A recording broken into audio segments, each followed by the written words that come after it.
Imagine waking up to the sound of metal scraping against your garage door at 2 a.m., only to find the HOA president herself, Barbara Kensington, queen of Willow Creek Estates, in her perfectly pressed khakis and a smug grin that could curdle milk, waving a clipboard like it was the Ten Commandments. "This eyesore is a hazard to our community values," she announced without knocking, her voice dripping that fake polite syrup that masked pure venom. "We'll force entry if you don't comply right now." But here's the thing that made her blink for the first time in her petty little reign. I'm Ethan Caldwell, structural engineer. The guy who literally helped write half the safety codes she's pretending to enforce while twisting them like cheap party balloons. "Funny, Barb," I said quietly, stepping into the porch light so she could see my face. "Because the only hazard I see is your ego trying to carry the weight of an entire neighborhood's worth of insecurity." She actually flinched. Just a tiny crack in that porcelain smile, but enough to tell me the ground under her designer flats wasn't as solid as she believed. Behind that steel door sat my father's restored 1968 Harley-Davidson, the last thing we ever built together before the cancer took him. He taught me to listen for cracks in steel the way doctors listen for heartbeats. We spent his final summer polishing every chrome inch, dreaming about the open road we never got to ride. To Barbara, it was clutter. To me, it was the only piece of him the world hadn't managed to bury yet. This wasn't about bylaws.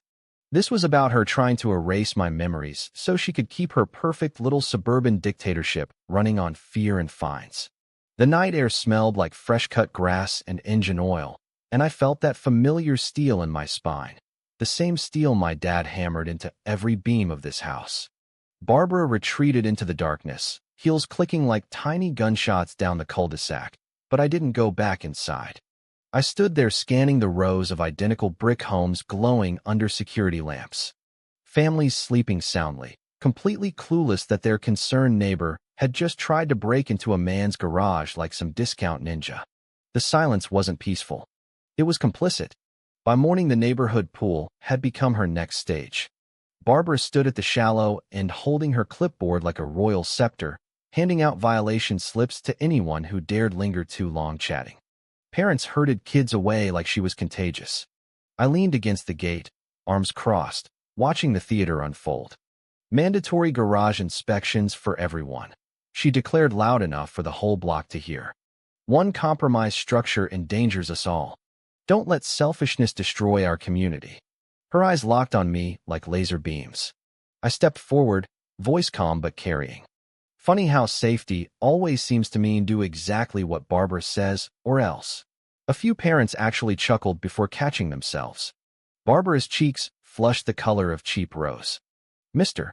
Caldwell, your sarcasm won't change the fact that your garage is a liability."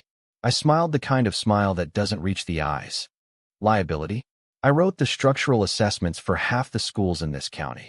Never once needed a midnight break-in to prove anything was safe. The crowd shifted. Whispers started. Greg Harlan, new board member, young dad with 2 kids splashing in the water. Looked like he wanted to speak, but Barbara's shadow kept him glued in place. Classic. I recognized that frozen posture. I'd worn it myself once when suits tried to make me sign off on cheap shortcuts. Barbara huffed and stormed off, but the damage was done. For the first time, her mask of "we're all in this together" had slipped, and people saw the control freak underneath. Walking home past the manicured lawns and spotless driveways, I could almost hear the hairline fractures spreading through her little empire. Perfection always hides rot. And Barbara's rule was built exactly like those cheap knockoff beams, polished on the outside, hollow at the core. That night I sat at my kitchen table with the full Willow Creek layout on my laptop. Easements, fire codes, load requirements. Patterns she never saw coming. She wasn't just wrong morally. She was wrong legally, structurally, and technically. And truth, once you shine a light on it, doesn't bend. It breaks things. The HOA office smelled like burnt coffee and desperation the next morning. Greg sat hunched behind the front desk, shuffling papers like they might bite him. When I walked in, he stiffened so hard his glasses slipped down his nose. Barbara's door slammed open, and out she clicked, all fake concern and real menace. "Mr. Caldwell, here to sign the inspection consent form, I presume." I ignored her and looked straight at Greg. You know she's overstepping, right? You know none of this holds water. He didn't deny it. Just stared at his desk like it owed him money. Barbara huffed back into her office, but I caught the way Greg's knuckles went white. He wanted to talk. He just didn't know how to survive the fallout yet. By dusk, she'd escalated to the community park. Banner across the gazebo, safety meeting. Translation, public execution. Multiple properties are at risk, she boomed through the speakers. Noncompliance means fines and possible legal action. Her eyes found me in the back. I stood up. Legal action requires standing, Barbara. And your board has none. The crowd murmured. She doubled down, sweet as poison. Would you like to confess to your neighbors what you've been hiding in that garage? I lifted my chin. What I've been hiding is that my garage already passed inspection, by me, a licensed structural engineer who designs safer buildings than your clipboard could ever dream of. Shock rippled through the assembly. Barbara's smile cracked like cheap foundation. Greg stood off to the side, clutching his folder so tight the paper bent. His body screamed conflict. Feet pointed toward me, shoulders still angled toward her. That night, I drove downtown to the county records office. Within 20 minutes, I had it in black and white. Willow Creek HOA bylaws granted zero authority for structural inspections of private residences. Their power stopped at paint colors and lawn height. Everything else, pure invention. I printed every page. Barbara had built her entire campaign of terror on smoke and mirrors. The next morning, I met Greg at the coffee shop. He looked like he hadn't slept since the park. She's falsifying minutes, he finally whispered, hands shaking around his cup, threatening to smear me if I don't go along. That was the moment I knew the hinge was turning. I slid him a copy of the county records. You don't have to go down with her, Greg. But you do have to choose. He didn't open the folder yet, but his eyes said everything. Fear was losing its grip. I spent the next days turning my kitchen table into war room. Charts. Diagrams. Highlighted bylaws. I reserved the recreation center for a home safety seminar and invited the whole neighborhood. When the night came, I projected photos of everyone's own homes. Perfectly legal, perfectly safe. Then overlaid the county confirmation in giant red letters. No authority. Gasps turned to angry mutters.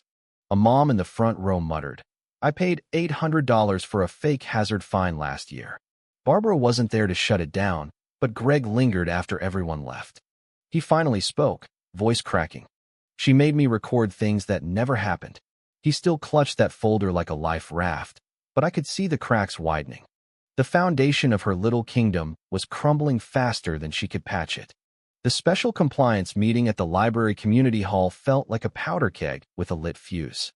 Barbara sat center stage behind the long table, smile stretched so tight it looked painful.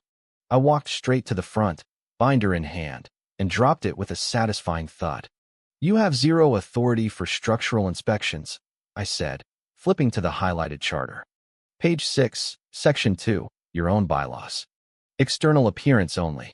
Everything else is fraud. The room exploded. Neighbors who'd stayed silent for years suddenly found their voices. Barbara slammed her pen down. This is reckless. But her voice cracked. Greg sat at the end of the table, pen frozen above the minutes. His shoulders shook. Then, in the middle of her rant, he stood up. It's true, he said, voice gaining strength. She pressured me to falsify records. Threatened my job, my reputation. She called private property hazards when she knew it wasn't. The uproar was deafening. Barbara's face drained of color. For the first time, the Queen had no comeback. She called one last emergency assembly in the high school gym, hoping bigger space meant bigger control. Big mistake. The bleachers were packed. I walked to center court, binder open. Every fine, every threat tied to these fake inspections was illegal. People waved their violation slips like battle flags. Then Greg stood again, right there at the board table, and repeated everything, louder this time. The gym shook with cheers and demands for her resignation. The county hearing the following week was the final nail. Officials reviewed the documents, listened to residents, and ruled in 30 minutes. All illegal fines refunded, master key system removed at HOA expense. Barbara ordered to step down immediately pending fraud investigation. Greg testified without trembling.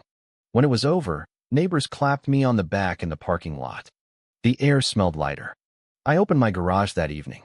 Dad's Harley gleamed under the light, chrome catching the sunset like it was smiling. Not clutter, not a hazard, just proof that some things are worth fighting for. Barbara's empire of fear was gone, replaced by something real, neighbors who finally remembered they had spines.